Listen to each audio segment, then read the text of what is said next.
There are full-blown grown adults who are carrying around the weight of absenteeism in fatherhood when they were small.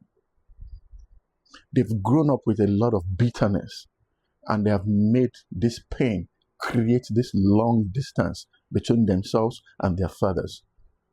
That silence has now become very normal, and you tell yourself, I'm fine without him. I've been fine without him. And the reason you've been fine without him is because you actually didn't catch the complete picture.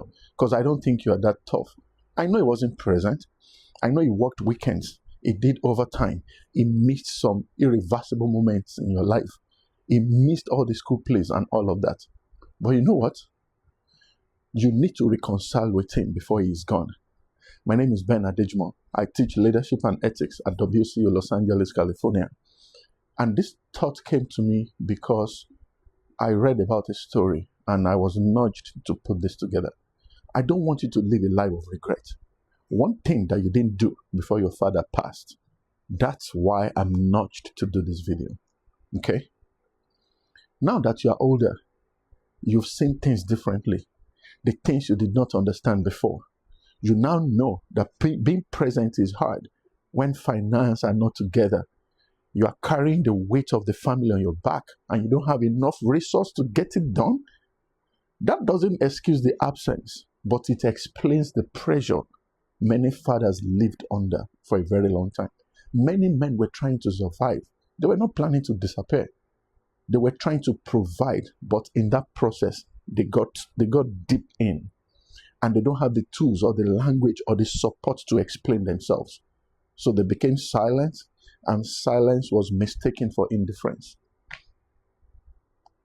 You got offended, and it feels justified, especially when you remember your childhood trauma, how your mom had to move you and your siblings, move you out, how you had to live with a family member, you live in the basement, how you almost got assaulted because you lived with some useless uncle, how you couldn't even afford or had enough to take to school, how you got dressed to school and everybody knows that your family is, I get it, but this is the truth.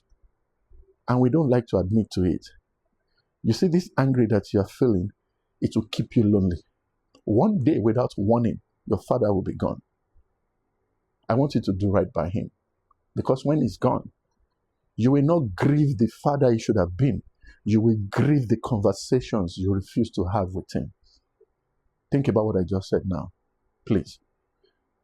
But if you want to do something about this, I want you to also keep in mind that reconciliation does not mean you're pretending nothing happened.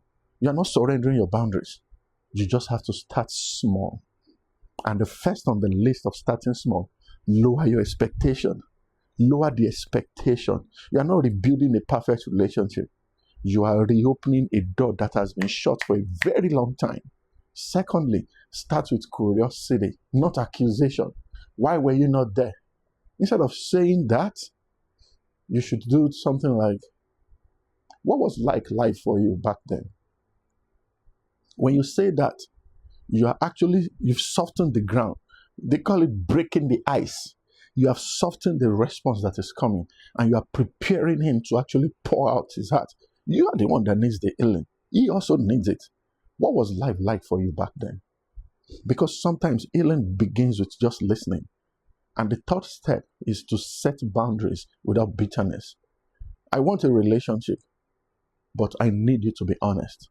I'm open, but I need time. You won't get everything you want all of a sudden. And this boundary will protect that healing process. Then, lastly, allow this imperfect process. He may not say everything correctly. He doesn't even know you very well.